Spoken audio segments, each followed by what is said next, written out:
जय श्री ओम नमः सिद्धेभ्य।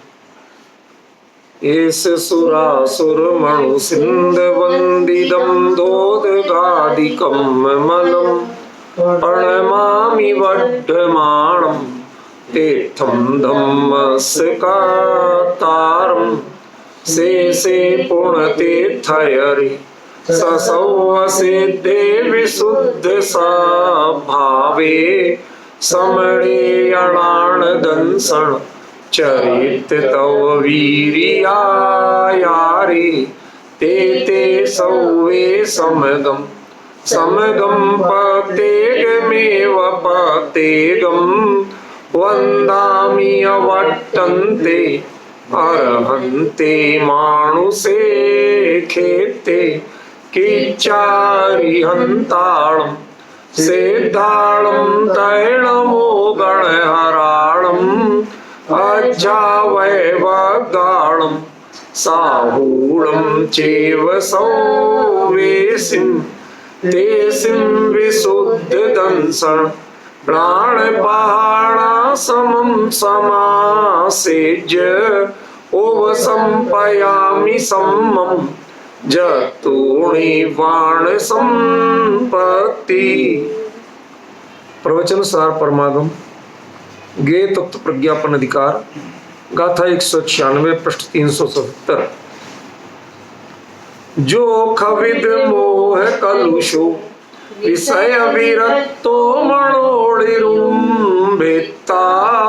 समवद्धि दोषहावे सो अपाणं हवदी जादा। देखिए, यह विषय आत्म ध्यान करने वाला कौन है, वास्तविक आत्म ध्यान। अब इसका मतलब ये नहीं है कि और लोगों को ध्यान नहीं। पहले ये बताओ, ध्यान कहते किसी सरल भाषा।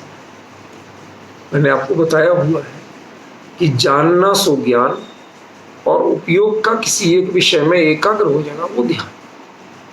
क्योंकि ध्यान नाम का आत्मा में कोई गुण नहीं। जब गुण नहीं है तो उसकी प्रज्ञा कहां से आएगी? तो वस्तु तो चाहिए ना। जब ध्यान नाम का कोई गुण ही नहीं है आत्मा में तो उसकी परिणति आएगी कहां से? तो फिर तो किसी और चीज को ही ध्यान कहा गया है। और वो क्या है? एकाग्र चिंता निरोध। बस दूसरे विकल्प नहीं आए और एक पर केंद्रित होकर रह जाए। अब ये बताइए कि अंतर्मुहूर्त होता कितना बड़ा है? 2-4 दिन का होता है, 2-4 घंटे का होता है, पौने 48 मिनट, वो भी सबसे उत्कृष्ट वाला। अब उतना भी उपयोग एकाग्र नहीं रहे। जैसे आप लोग स्वाध्याय में बैठते हो, ये इतनी देर के लिए भी उपयोग एकाग्र नहीं रहे, भटके, तो स्वाध्याय करने का फायदा क्या? तो इतना भी उपयोग एकाग्र नहीं रहे और भटकते ही रहे तो उसे एकाग्र कौन कहेगा? ये तो वैसा हो गया जैसे बच्चे खाना खाते ना, एक चक्कर मार के आएंगे, फिर एक ने वाला खा जाएंगे, एक चक्कर मार के आएंगे, फिर एक ने वाला खा जाएंगे, फिर कुछ उठा पटक करके आएंगे, फिर कुछ खा लेंगे। उनको आप बिठा के नहीं खिला सकते, ठीक है ना? तो इससे कोई मतलब, आप यदि बड़े व्यक्ति ऐसा करें, बैठ के चैन से खाए नहीं, हैरान करें घर के लोगों को, तो उसे क्या कहोगे? कोई गंभीरता मानो? भोजन किया मानोगे? यदि तुम तो परेशान कर रहे हो, समझ रहे?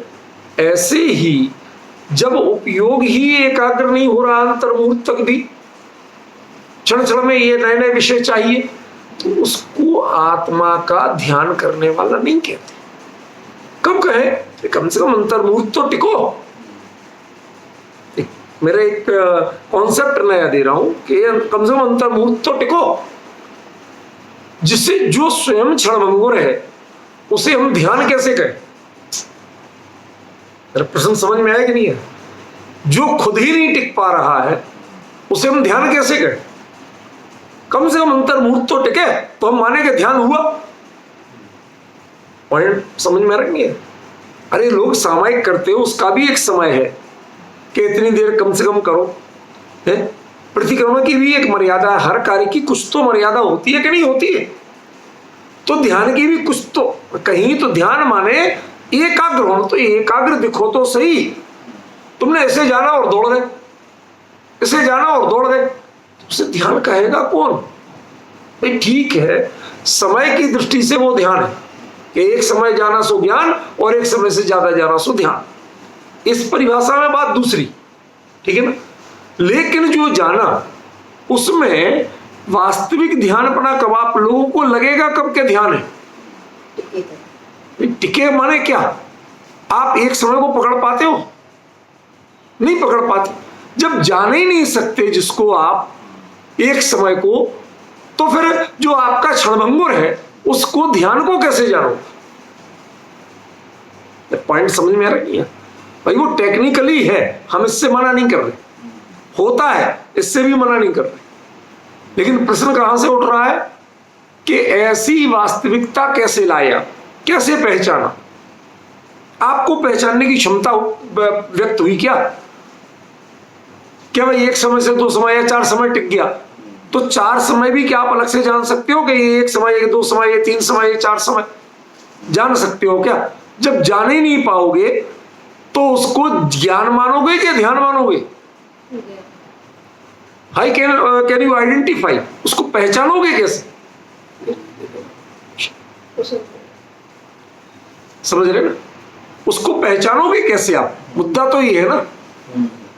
तो उस मुद्दे की दृष्टि से यहां आचार्य देव ने क्या कहा, सो अपाणम अवधि झाणम, वो आत्मा का ध्यान है। पर के ध्यान तो हमने बहुत देखे, लोग किसी व्यक्ति पर घंटों चिंतन करते हैं, किसी गाथा पर घंटों चिंतन करते हैं, उपयोग लगाए रहते हैं, समझ गए ना। किसी भोग सामग्री में घंटों वे उपयोग लगाए रहते हैं, किसी वियोग सामग्री में घंटों उपयोग लगाए रहते हैं, आप ध्यान करते रहते हैं।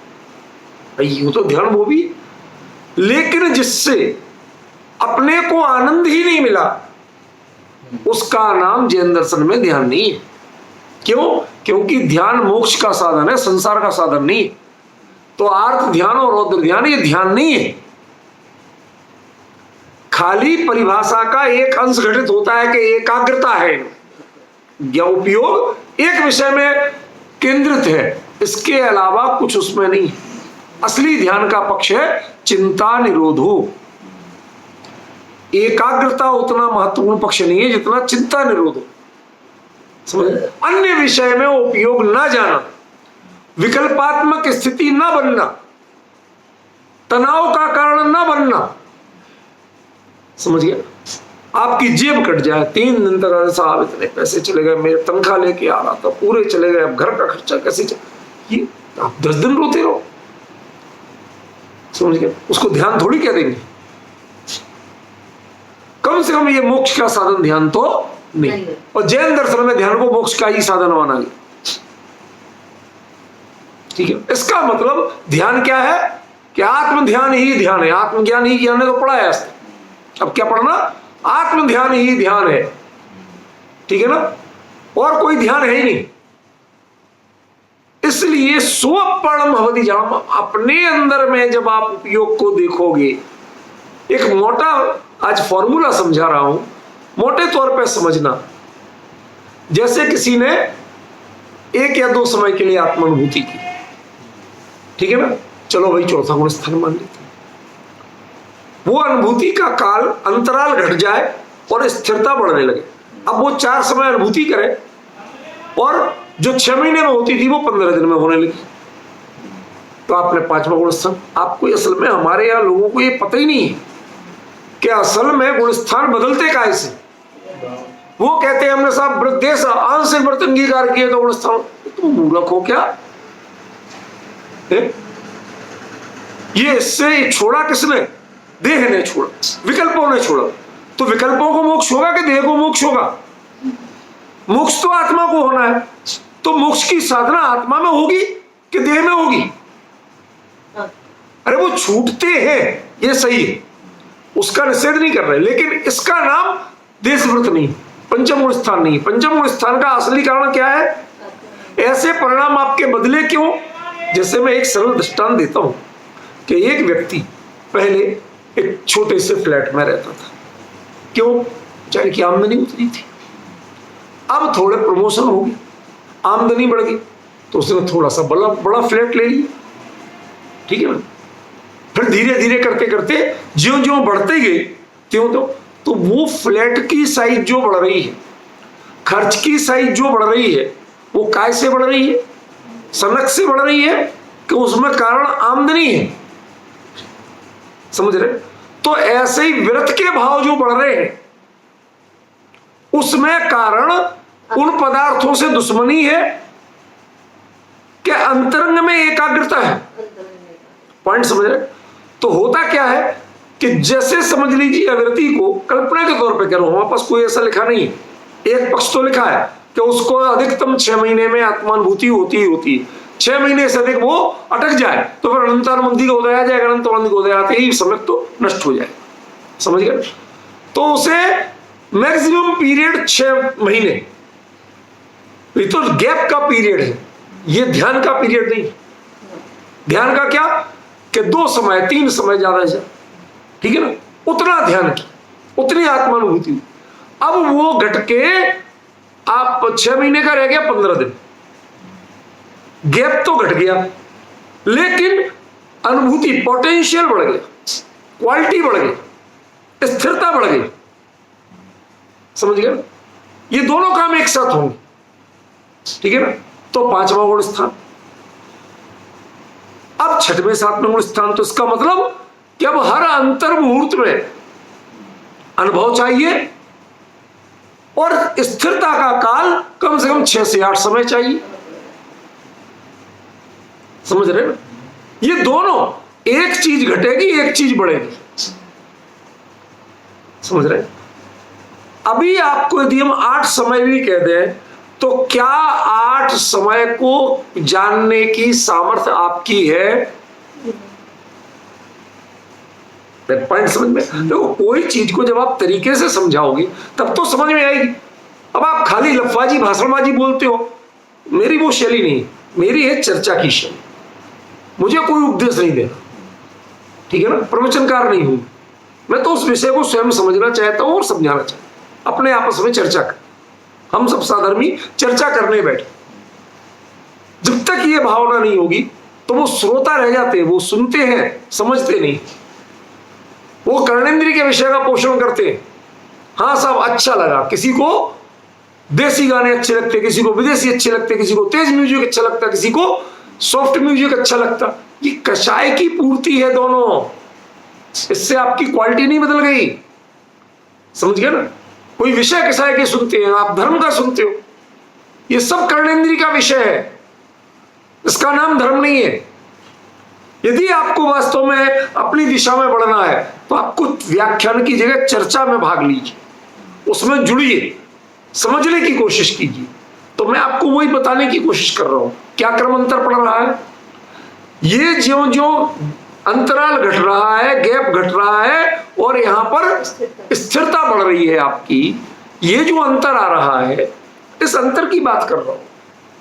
उससे क्या होता है, इसका बड़ा भारी लाभ ये होता है कि अब उसे जब 6वें 7वें गुण स्थान में पहुंच जाता है तो उसे कुछ कुछ ध्यान का एहसास होने लगता है। उसके पहले अनुभूति तो थी, लेकिन वो ध्यान तो था, लेकिन वो ध्यान जैसा, अब जब जितने कम समय को आप पकड़ ही नहीं पाते हो, आपका उपयोग है स्थूल और वो है बहुत सूक्ष्म, अब आप पकड़ ही नहीं पाते हो, तो उसके लिए आप उसके ज्ञाता कैसे कहलाओ। मैं एक छोटी बात कहता, मुनिराज अहिंसा महाव्रती होते हैं कि नहीं होते? सच्चे मुनिराज की बात कर रहा हूं, होते हैं पक्का। और अहिंसा महाव्रत का मतलब क्या होता है? त्रस्त जीवों की हिंसा नहीं कर रहा। ये तो देशवृत्ति का है कि त्रस्त हिंसा को त्याग वृथा था वरना संघा। समझ गए? ये तो देशवृत्ति का। महाव्रती ना त्रस्त ना स्थावर किसी की हिंसा नहीं कर सकता। समझ गए? तभी महाव्रत है। अब बताओ कि जो जीव सूक्ष्म आंख से दिखते ही नहीं, अभी आपको माइक्रोस्कोप सब दुनिया भर के दिख जाएंगे। समझ गए? हवा में भी, ठीक है ना, जमीन पे भी सब जगह दिख जाएंगे। अब बताओ, जो उनको आंख से दिखाई नहीं रहे उनकी रक्षा कैसे करें? भाई आप तो करुणा बुद्धि पूर्वक उपदेश दे रहे, ध्यान देना जरा। मुनिराज का किसी को, भव्य जीव को संबोधित कर रहे, उपदेश दे रहे, तो कैसे दे रहे? करुणा बुद्धि पूर्वक दे रहे। अब उन्हें तो जीवों के प्रति कोई ऐसा भाव है नहीं, तो उनका तो अहिंसा व्रत पल रहा। लेकिन मैं कुछ और पूछना चाहता हूं कि वो जो सूक्ष्म जीव है, जो आपको दिखते ही नहीं, जो बोलने से होते ही है, आप होंठ भी हिलाओ तो उतने में होता है, अब उसको क्या कहोगे आप? हिंसा कहोगे कि नहीं? कि हिंसा तो भाव से होती है, इसलिए हिंसा तो नहीं है।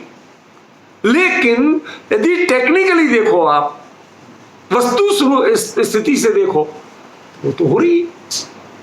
भाई आपके बोलने से, आपके चलने से उन सूक्ष्म जीवों को, इसीलिए तो गुप्ती से कर्मों की निजरा की, 28 मूल गुणों से कर्मों की निजरा नहीं की, गुप्ती से कही। अहिंसा महाव्रत भी संवर का कारण नहीं है, आश्रम का कारण, निर्जरा का कारण नहीं। ये टेक्निकल चीजों को समझिए। तो जब उन्हें आश्रम का कारण माना है, इसका मतलब है कि उसमें गड़बड़ी हो रही है। ठीक है, जो धर्मोपदेश दे रहे हैं मुनिराज, उसमें भी गड़बड़ी हो रही है। नहीं तो आश्रम क्यों होता, निर्जरा क्यों नहीं हो रही?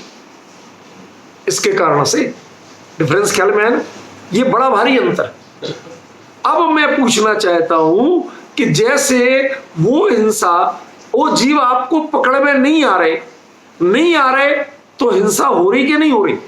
वो पाप आपको लग रहा नहीं लग रहा, ये बात नहीं कर रहा हूं, क्योंकि आपके भाव ऐसे नहीं, लेकिन टेक्निकली हो रही कि नहीं हो रही? ऐसे ही आपको वो 7-8 समय का समय पकड़ में नहीं आता, ये अलग चीज है, पर ध्यान तो हो रहा है ना, स्थिरता बढ़ी ना। ये तो दृष्टांत था मेरा, कोई मुनिराजों की समीक्षा नहीं करना था, समझे? तो इसका नाम वो महाव्रत। अब वो कहते कुंद आचार्य देव कि अभी भी वो 8 समय या 10 समय भी कह लो, तो वो भी क्षोभसम में पकड़ में नहीं आते। आनंद की प्रगाढ़ता तो बढ़ गई, मजा तो बढ़ गया, समझ गए ना? लेकिन क्या कमी है? अभी भी वो आप उसे आइडेंटिफाई नहीं कर सकते, समझ गए?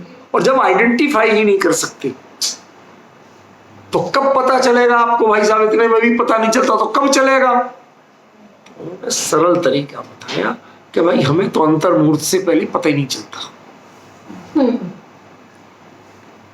क्या? जैसे कोई की पसंद की चीज बनी और उसे, गुजरातियों से बच के रहना, बहुत खतरनाक प्राणी होते हैं सारे गुजराती, इनके यहां जाओ भूखों मर जाओ। क्यों? इतनी सी लोई की इतनी से फुलके बनाते हैं, और 2-3 देने के बाद पूछेंगे भाई साहब और लोगे क्या?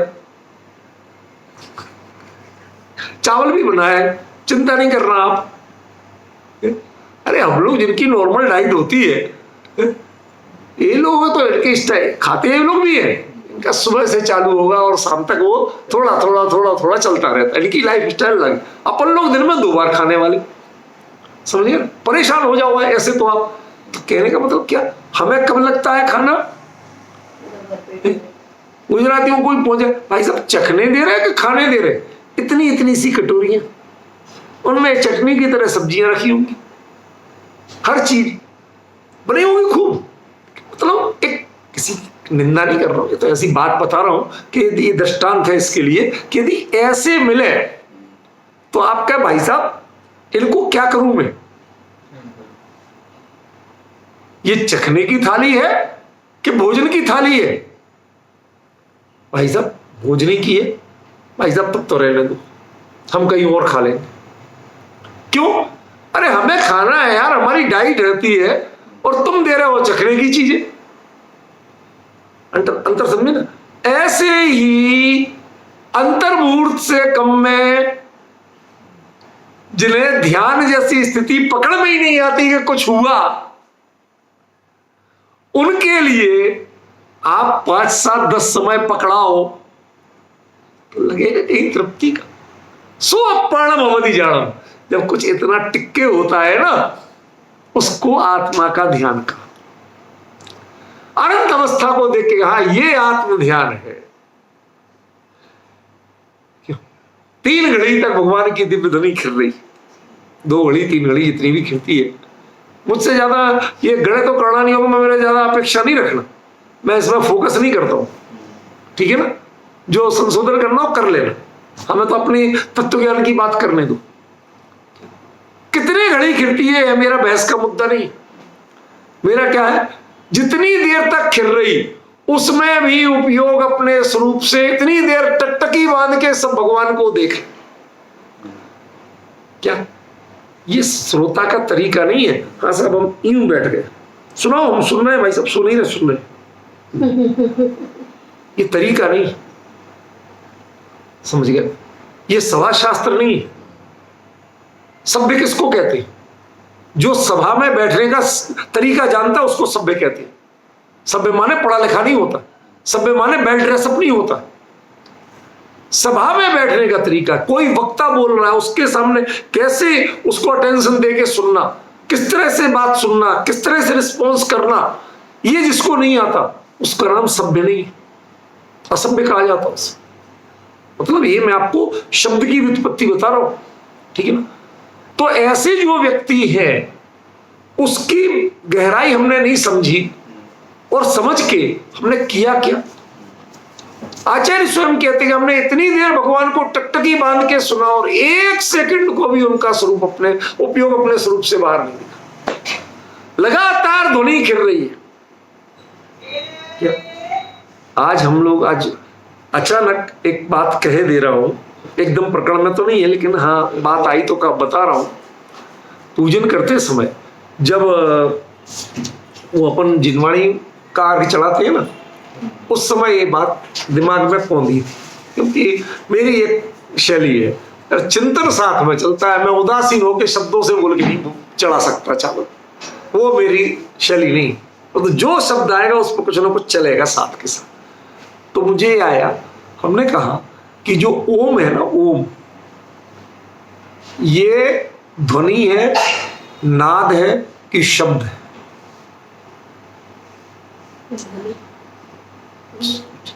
पहले आप ये बताओ कि 3 चीजों का अंतर जानते हो? ध्वनि, नाद और शब्द, इनका अंतर जानते हो?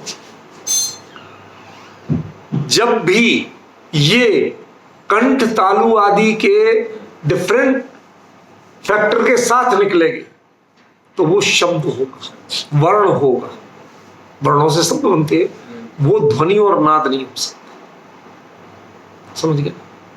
यदि आपके पास कोई इसके जांचने के मीटर भी बन गए कि आप क्या बोल रहे हो, वो उसमें गलती कहाँ है, ये वर्ण का उच्चारण कहां से होना चाहिए था, आप कहां से कर रहे हो, वो तुरंत बता देते, ठीक है ना। वो जब पकड़ ना पाए, समझ गए ना, तब है वो नाद। ओंकार ध्वनि नाद, उसको ध्वनि और नाद के रूप में कहा, वर्ण और शब्द के रूप में नहीं कहा। आप जो भी लिख देते हो ओम, और वैसे ही आप बोलते हो, वो ध्वनि और नाद नहीं, वो तो शब्द है। समझे?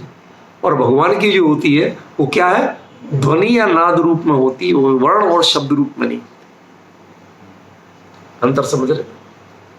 ये तो ऐसी प्रासंगिक बात बताई, इस पर चर्चा कभी अलग करेंगे, इसके पीछे भी बहुत गहराई है। अभी मैं जो बता रहा हूं कुछ होता है। भगवान की ओंकारमयी दिव्य ध्वनि आपने 2 घड़ी 3 घड़ी टकटकी बांध के आप सुन रहे, और भगवान का उतने समय तो कम से कम हमने भगवान को देखा ही, बाकी देखे चाहे नहीं देखे, समूह श्रवण में बैठ के उतनी देर तो जैसे आप सभा में बैठे, अब आप वक्ता श्रोता एक दूसरे के सामने देखे नहीं देखे चल जाए, लेकिन जिस समय कोई बोल रहा हो और तब नहीं देखे तो आपकी असभ्यता कहलाएगी। समझ गए? तब तो एकदम एकाग्र होकर सुनना चाहिए देखते हुए। अब आपने उतनी देर कुमकुम कहते कि भैया सभ्य व्यक्ति है, हमने टकटकी बांध के भगवान को देखा, नतीजा क्या मिला? ये ध्यान है। क्यों? इतनी देर तक भगवान का उपयोग अपने से बाहर आई। हम काहे के ध्यान करने वाले? हमें पता ही नहीं चलता कितनी देर टिके अंदर में, बाहर में कितनी देर रहे तो पता चलता है, अंदर कितनी देर रहे पता नहीं चलता। तब तक ध्यान नहीं। जब बाहर से कब भागे ये पता नहीं चले और अंदर कितनी देर रहे ये पता चलने लगे, उसका नाम ध्यान। एक नई डेफिनेशन समझ में आ रही कि नहीं आ रही? क्या पर से उपयोग कब हट जाए ये पता ही नहीं चले कि गया कब और हटा कब, समझ में आए? और अपने में बाहर आने का नाम नहीं, लगे उसे वही चैन मिले, उसका नाम ध्यान। बच्चों को बाहर से घर आने के मन नहीं करता, ठीक है ना? और बड़ों को घर से बाहर जाने का मन नहीं करता। जिसकी परिणति पर में रमती है, जो 99% पर में रमे और 1% भी जिसको स्वयं को नहीं मिलता हो, उसका नाम ध्यान। कुंद कुंद कहते हैं कि हमारे जो हमने देखा, जो समोषण से होके आए, तो हमारे दृष्टिकोण में ध्यान क्या है, समझे कि नहीं? हमारे दृष्टिकोण में ध्यान का स्वरूप ये है, जो केवली परमात्मा के अपने उपयोग से बाहर ही नहीं आ रहे, ठीक है ना? हमने टकटकी बांध के देखा। क्या देखा? अब दिखाना चाहता हूं, थोड़ा सा देखना। खविद मोह कलुष, हास्य नहीं, रति नहीं, अरति नहीं, किसी के प्रति कोई रिएक्शन नहीं, समझ गए?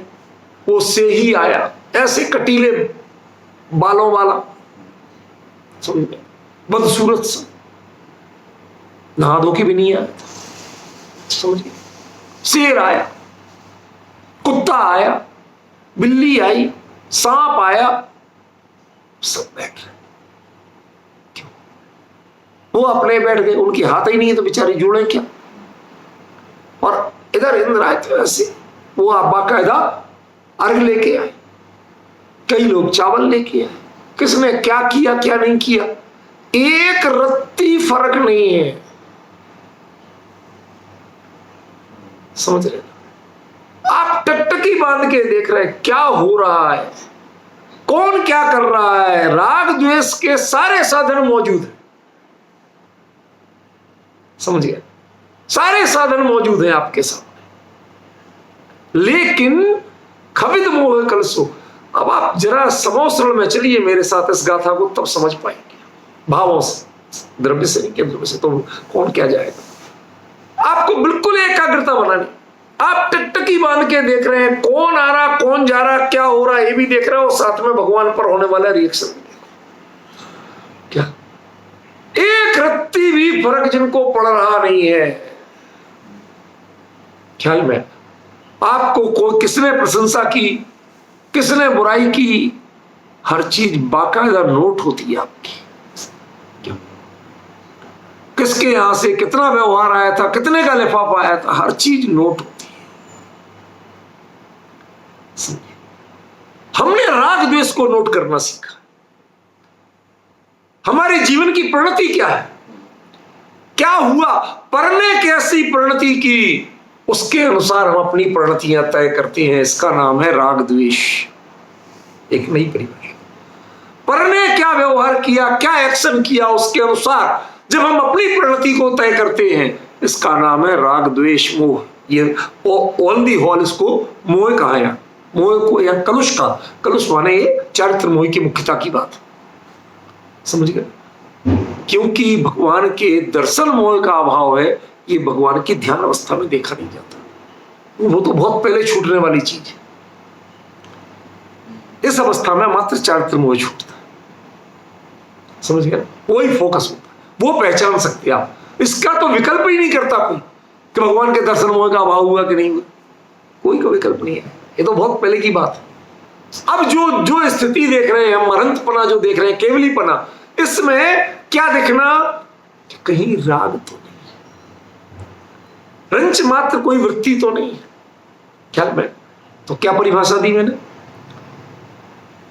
जो जिनकी परिणति सामने वाले के व्यवहार से परिवर्तित होती है, भले ही आप कुछ भी नहीं कहो, समझ गए, मौन रखे रहो, लेकिन जिनकी भाव भंगिमा में रंच मात्र भी अंतर दिखता है, समझ गए, वो परिणति है मोह की। चाहे आप अच्छी चीज के प्रति प्रशंसा का भाव करो, वो परिणति है मोह की। समय सार जैसे ग्रंथ, महान ग्रंथ के रचयिता कुंद कुंद जैसे महान आचार्य के प्रति यदि थोड़ा सा भी वो किस्से कहानियां हैं जो कहते यहां से भगवान के समोसण में ऐसा आया, स्वस्ति कल्याण हो महाराज, ये किसके लिए? क्या भरत क्षेत्र का महान आचार्य कुंद कुंद हमें नमस्कार। ये सब गप्पे हैं, क्योंकि केवली के पहचानने का काम होने लगे, जानने का तो होता है, पहचानने का नहीं। जिस क्षण ये होने लगे उस क्षण वो रागी हो जाएंगे, केवल नहीं रहे। आप उनका वर्णवाद कर रहे हो ऐसी बातें करके, समझ रहे कि नहीं समझ रहे? वो पहचान के नहीं कर सकते कुछ भी, और यदि पहचान जाए, अरे कुंद कुंद आए, क्या क्या गाते हैं? गुरुदेव गाते थे, जिनने जिनेन्द्र मने देखा के कुंद कुंद उभा, भगवंत ने भेंटवा। खड़े एक व्यक्ति देख रहा है, क्या देख रहा है? इधर भगवान अपनी जगह विराजमान है ध्यान में, इधर कुंद कुंद पहुंचे, क्योंकि वो साइज के बहुत छोटे थे तो सबको एबनॉर्मल लगेगी। वो पहुंचे और उन्होंने भावपूर्वक वंदना की, तो लोग आश्चर्य से देख रहे हैं, काम तो सही कर रहे हैं, विधि तो सही है, लेकिन इतने छोटे भी होते हैं क्या? समझ रहे? इतने छोटे भी होते हैं क्या? ऐसे आश्चर्य से देख रहे। तो हो क्या रहा है? आप देख क्या रहे हो कि ये पहुंचे, इन्होंने वंदन किया, तो भी कहीं कोई आशीर्वाद के लिए एक उंगली भी नहीं उठी। पलक जितनी खुली थी उससे ज्यादा नहीं खुल गई, समझ गए? आंख में पहचान का भाव नहीं आ गया, समझ गए? आंख जाने देखे यहां तक अपराधी नहीं होती, लेकिन वो आंख ही चुगली कर देती है कि आपको उसने पहचान लिया, समझ गए? पहचान का भाव ना आप।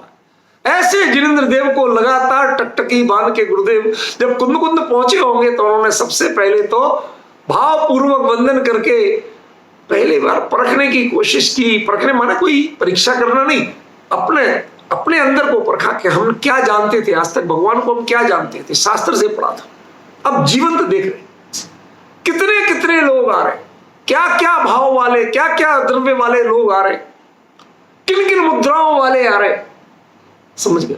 और वो आके जब वहां बैठ रहे और उस समय भगवान की ओर टकटकी बांध के देख रहे कि किसी के प्रति एक तो मिल जाए जिसके प्रति भगवान ने पहचानने का भाव दिखाया, एक तो मिल जाए जिसको देखने के लिए जिनकी पलक में टिमकार आ गया हो। कोई नहीं मिला, बहुत देर देखते रहे, कोई नहीं मिला। तो क्या निकला? जो खविद मोह कलसो, ये पहला शब्द, समझे? पहला वाक्यांश। अब देखते देखते फिर उनका ध्यान गया कि चलो व्यक्तियों से तो छोड़ो, अब साधनों पे देखो, भगवान कहां विराजमान है? ऐसे दिव्य कमलासन पे विराजमान, 64 चमड़ डुल रहे हैं।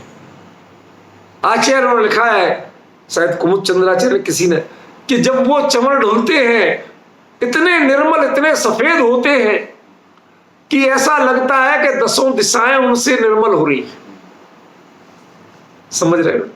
दिशाएं निर्मल हो रही हैं, उनका मालिन्य दूर हो रहा हो, ऐसे चमड़ डुल रहे। 64 चमड़, क्यों? 3 छत्र, छत्रत्रयम् तव विभाति शशांक कांतम, पढ़ती है ना? ऐसे बिल्कुल जैसे चंद्रमा की कांति के समान 3 छत्र। क्यों? आप वर्णन तो पढ़ो कभी, अष्ट प्रातिहारों का वर्णन पढ़ो, सारी चीजें जीवंत रूप जैसे मौजूद हैं। आप कोई जीवंत शब्द यूं ही नहीं प्रयोग कर रहा, आप पढ़िए जिनवर्ण। समव शरण की रचना जो इंद्र और कुबेर करते हैं वो खाली उद्गलित सामान लाके नहीं करते, पूरे उसमें 1 सेकंड में समव शरण विलीन हो जाता है। 1 सेकंड में भगवान का विहार के लिए उठे नहीं और बस अब खाली उनके नीचे, पैरों के नीचे कमलों की रचना होती चलेगी, समव शरण कहां गया पता ही नहीं। क्यों? उनके स्वयं के प्रदेश तक लगे होते हैं विक्रिया से, उस समव शरण भी उनकी विक्रिया होती है। समझ रहे ना आप? इसलिए मैंने जीवंत कहा कि एक एक चीज जो कुछ भी हो रही है उसमें पूरे वो इन्वॉल्व है, जुड़े हुए हैं। और ऐसा होते हुए भी इतनी चीजों को हम देख रहे हैं, सारे विषयों की साधना सामग्री मौजूद है। हमें मौका मिल जाए तो हम तो थोड़ा बहुत तो, और वहां क्या है? विषय विरत्तो, एक चीज में भी वो कमलासन बेचारा तरस रहा है कि भगवान कहलाते तो है कि कमलासन पे, समव शरण में कमलासन पे भगवान विराजमान होते हैं। वो बेचारा तरस रहा है कि भगवान एक बार तो छू लो, सार्थक हो जाए कि हाँ मैं आपका आसन था, एक बार तो छू लो। समझिए, इतनी सारे वैभव, इतनी दिव्य व्यवस्था, और उसके बावजूद किसी के प्रति रत्ती भर भी उसको छूने स्पर्श करने तक का भाव नहीं है, जिनकी प्रवृत्ति नहीं है, अपने में बिल्कुल अधर लीन, अत्यंत असंप्रक्त रत्ती भर भी जुड़े होंगे। समझ गए? ऐसा देख के, अभी बोलूं तो बहुत बोल सकता हूं पर अभी थोड़ा संक्षिप्त में कर रहा हूं। ऐसा देख के भगवान आचार्य के मुंह से क्या शब्द निकला? विषय विरक्त। ठीक है ना? फिर तीसरा कि हमारे एक एक चीज देख के जितने गे लुब्धा नाम जो आचार्य ने प्रयोग किया है, अन्यत्र कहीं समय सार में भी, प्रवचन सार में भी और ग्रंथों में भी, जो गे लुब्धता है, प्रतिबिंबित सारी गेयावली, सारे गे लोकालोक के सामने जो है, उन्हें सामने की उन्हें जरूरत ही नहीं, उन्हें तो सभी कुछ सामने ज्ञान में, क्योंकि आंख खोल के देखती नहीं, सब कुछ प्रकट होते हुए भी अत्यंत निर्मल। रात को सोए नहीं क्या? सुनो, क्या अत्यंत निर्मलता से हर चीज प्रकट है, लेकिन इसके बावजूद भी एक चीज पे भी उपयोग कहीं दिखता नहीं है कि इस चीज को भगवान जान रहे। जानने में सब कुछ आ रहा है पर जान किसी को नहीं रहे। क्या कहा? जानने में सब कुछ आ रहा, जान किसी को नहीं रहे। क्या चक्कर? समझ में आया कि नहीं? ये बहुत गहराई है। ये मनोनिर्मत्ता का अर्थ क्या है? मन को रोक कर, ये क्या है? कैसे रोक? अरे मन रुका हुआ है, हमने कैसे पहचाना? आपने कह रहे साहब हम लोग तो जो थे सो थे, जितने पदार्थ थे सो थे। अब क्रम बढ़ रहा, पहले सजीव और व्यवहार, उससे खबिद मोह कलश, ठीक है ना? फिर दूसरे जो संसाधन है उनका, समव शरण का भगवान का जो वैभव है, उससे विषय विरक्त, और तीसरा जो ज्ञेयावली सामने मौजूद है, केवल ज्ञान में जो हर अविभाग प्रतिच्छेद तक स्पष्ट है, उसके प्रति क्या कहते हैं कि इनका मन किसी पर भी जानने का इच्छुक तक नहीं, वो प्रस्तुत है, ज्ञान में झलक रही है, बात अलग है, पर भगवान किसी को जान रहे हैं, ये बात गलत है। ये मर्म नहीं निकाल पाते। जो सुपर प्रकाशक वाले हैं वो यहां चूकते, कोई कहते हैं कि स्वर प्रकाशक, कोई कहते पर प्रकाशक। भाई समझने की तो कोशिश करो। झलकता है, ये है पर प्रकाशन, ठीक है ना? पर झलकाते हैं, जानते हैं, कहते इसमें मात्र स्वप्रकाशन है, इसमें परप्रकाशन।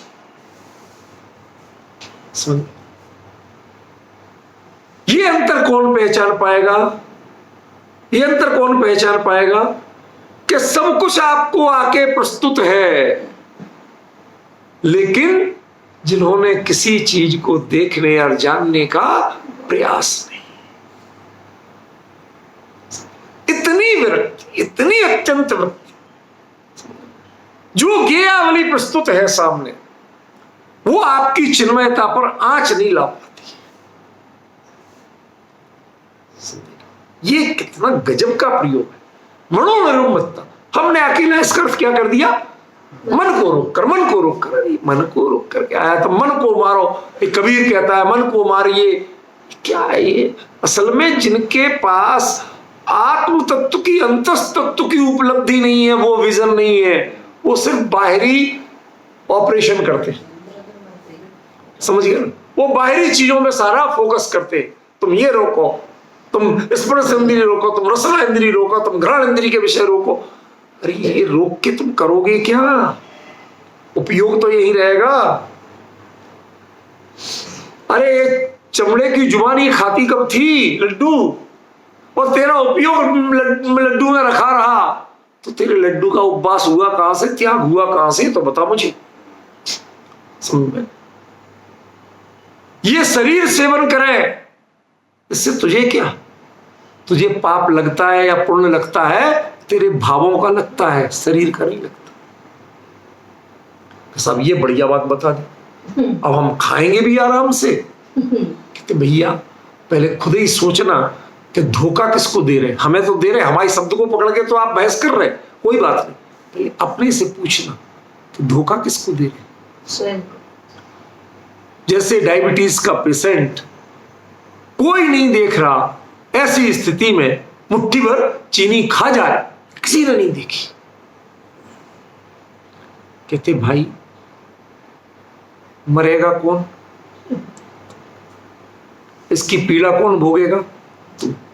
दवाइयां इलाज किसको कराना पड़ेंगे? तुझे। ठीक है ना? इसलिए अपना ज्ञाता दृष्टा, अपना निर्णायक स्वयं मन, दूसरे की परवाह मत कर। यहां भगवान जानते तो हैं, जानने में तो न सब कुछ आता है, पर वो किसी की चौधराहट नहीं करते। यही तो वीतरागता का चमत्कार है, किसी की चौधराहट नहीं। क्या आप जान रहे साहब ने खाई चीनी, भगवान ने जानी कि नहीं है? जानने में तो सब आ रहा। क्या वो परवाह नहीं करते? कहते तुझे खुद अपनी परवाह करनी। तो ये जो तुम छल की बात बता रहा ना, कि ये बढ़िया बता दी कि साहब देह खाती है, इससे तो कुछ होता नहीं। अरे भाई तेरा उपयोग उसमें लगा, अपराध तो वहां है, हमने तो उसको अपराध कहा था। वो तो तूने जब तक मुंह में नहीं ले गया, वो अपराध तो तभी हो गया, और तब तक चलता रहा, खा पी के वो निकल भी गई चीज, समझ गया ना? तब भी मैंने खाई थी, मैंने ये की थी, ये तेरे चित्त से नहीं उतरी, तो तेरा भोग तो अभी तक चल रहा है। तूने अपने आप को त्यागी कहां से मान लिया? समझ में है कि नहीं? इसलिए हमें समझना पड़ेगा ये क्या कह रहे हैं आचार्य। ज्ञेयावली सारी प्रतिबिंबित है, लेकिन रंच मात्र भी उसके ऊपर उपयोग भगवान का नहीं है। तो भगवान आप हो कहां? 3 लेवल देखना। खविद मोह कलसो माने सारे जीव आपको दिख रहे हैं, कोई रिएक्शन। विषय वृत्तो माने सारी सामग्रियां आपके पास, कोई रिएक्शन। फिर मनोनिरुम्मता माने सारी ज्ञेयावली प्रतिबिंबित है, आपके सामने प्रस्तुत है, अत्यंत निर्मल प्रस्तुत है, पर किसी को जानना जैसे पहचानने की कोई हरकत है ही नहीं। ज्ञान में पहचान गायब हो गई, जिसकी ज्ञान ज्ञान रह जाए, पहचान गायब हो जाए, वह ज्ञान वीतरागी होता है। ये सेंटेंस नोट कर। क्या? ज्ञान में जाननपना रह जाए और पहचान गायब हो जाए, उसका नाम है वीतरागी का ज्ञान, केवली का ज्ञान। ये स्थितियां बनना चाहिए। तो क्या कहा? ऐसा क्या हुआ कि समवट्टी दोष हावे, अब पहचान पाए। अभी तक परख रहे थे, अब पहचान पाए। डिफरेंस समझे, शब्द मैंने बदले। 3 में परख रहे थे भगवान, 3 लेवल पे फिल्टर लगा रहे। राग द्वेष है कि नहीं, ये जो संसाधन है इनका कुछ मजा लेते हैं भगवान के नहीं, ठीक है ना। जो गया वाली प्रतिबिंबित है, अरे साहब भगवान इतना जानते हैं आप, ये भी कुछ नहीं जानते। ये सब जान के 3 फिल्टरों से जब आप बाहर निकले तो क्या कहते हैं, समवट्टि दोषावे। क्या दर्शन किया आपने भगवान का, क्या देखा कि भगवान अपने स्वरूप में कुछ नहीं था, कुछ नहीं था। समोसरण में सब कुछ था, लेकिन भगवान के अंदर कुछ नहीं था। समोसरण में भगवान थे, लेकिन भगवान में समोसरण नहीं था। समझे कितना गजब का। भगवान कहाँ थे, अपने में थे भगवान, कहाँ थे। ऐसा जब वीतरागता का स्वरूप देखो, सो अपाणम भवति जाणम। जब ऐसा देखा, कहते ये आत्मा का ध्यान है। हम काहे का आत्मा का ध्यान करते, टिकने का नाम नहीं, इसको आशीर्वाद, इसको ये ज्यादा से ज्यादा समता भाव रखो भैया दोनों के प्रति। समता भाव रखो, जब रखा जाएगा तो इसका मतलब यही तो विषमता है। समता होती, समता रखी नहीं जाती है। समता तो होती है, जो रखी जाती है ना उसका नाम ही विषमता। क्या डिस्टर्ब तो हो, लेकिन बैलेंस बनाने की कोशिश करना, जिसमें कोशिशें होती हैं उसका नाम समता नहीं। जो होती है उसका नाम समता है, जिसमें करना पड़ता है उसका नाम विषमता। सो अपाणम भवति जाणम, उसका नाम आत्मा का ध्यान है, बाकी कोई आत्मा का ध्यान नहीं। ये ध्यान का स्वरूप, इसलिए ये सिर्फ केवली पे घटित होता है। क्यों, इससे अगली गाथा केवली की, वही इसी बात को आगे बढ़ा के कहते, खोल के कहते, ठीक है ना। ये डिफरेंस समझना पड़ेगा। ये भाव पक्ष की गाथा है, अगली गाथा द्रव्य पक्ष की आएगी। क्यों, जो नियत गण घादि कम्मो, अब वो कर्मों पे आ गए। अभी क्या है, सारा भाव पक्ष, अब बाहर का द्रव्य पक्ष है। समझ गए ना, वो बाहर से प्रमाणित कर, धन घाती कर्म नष्ट हो गए। इससे ही तो आपकी अरहंत की परिभाषा क्या है, यही तो है ना, जिन्होंने घाती कर्मों को नष्ट किया। ये आप भेद काहे से कर रहे हैं, घाती कर्म मौजूद है इसलिए सिद्ध नहीं। आपकी सारी परिभाषाएं कर्णान योग की जो है वो पराश्रित है। कर्णान योग का जो अध्यात्म को यदि आप माइनस कर दोगे तो कर्णान योग मुर्दा हो जाएगा, मुर्दा, जिसमें आत्मा नहीं हो। ऐसे शरीर को आप पहचानते हो कि जलाते हो। वो कर्णान योग के इस अध्यात्म पक्ष को नहीं जाना जिसने, वो मुर्दा है कर्णान। तुमने ये तो कह दिया कि घाती कर्म अलग, घाती कर्म अलग हुए कैसे, क्षय हुए कैसे, इस प्रक्रिया से। जब इसको पहचानोगे तब जान पाओगे आपके ये घाती कर्म से। ख्याल में, ये उन्हीं की गाथा, उसी भूमिका की गाथा। ख्याल में, इसको आचरने का ये ध्यान है, इसके अलावा हम जो करते वो कोई ध्यान व्यान नहीं। ऐसी स्वीकृति आचार्य कुंद कुंद, ये केवली के दर्शन के बिना कोई कह सकता है?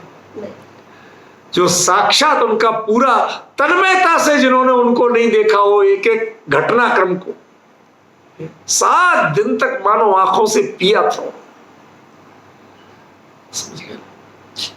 वो इतना करने के बाद तब उन्होंने लिखा कि सो अपाणम भवति जाणम, ये आत्मा का ध्यान है, ये अब मेरा गोल है, ये मेरा लक्ष्य है, ये मैं करने वाला हूं, आगे मुझे अब यही करना हो, कुछ नहीं करना। आप बड़ी चीज देख, बड़े गोल बनाओ तो आप कम से कम कुछ छोटे से ही लेकिन रह जाओगे। लेकिन जो चवन्नी छाप बात करेगा, वो चवन्नी छाप क्या, वो तो इकन्नी छाप रहेगा। समझिए, ये हमारे लिए अंतर बनाना पड़ेगा, समझना पड़ेगा। आज चर्चा यहीं विश्राम दे रहा हूं, 2 मिनट मुझे कुछ और चर्चा करनी है, वो करूंगा मैं आपसे।